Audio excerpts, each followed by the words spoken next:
The inspiration for the Lowrider, long story, but I'll make it quick here.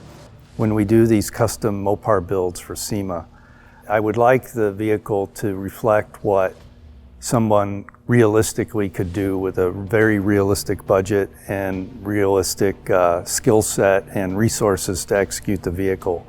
Trucks are just the hot thing right now, and especially the vintage trucks, to be honest.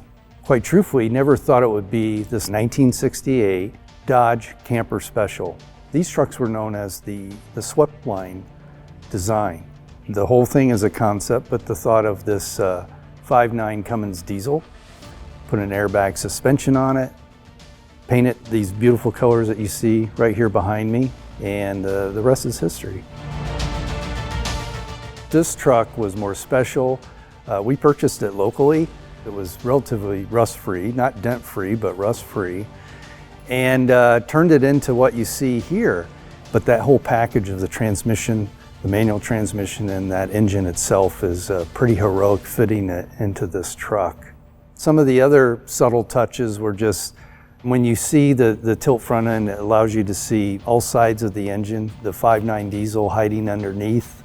The graphics that you see, the actual grille, that's vintage 1968. The wheels are 22-inch in diameter.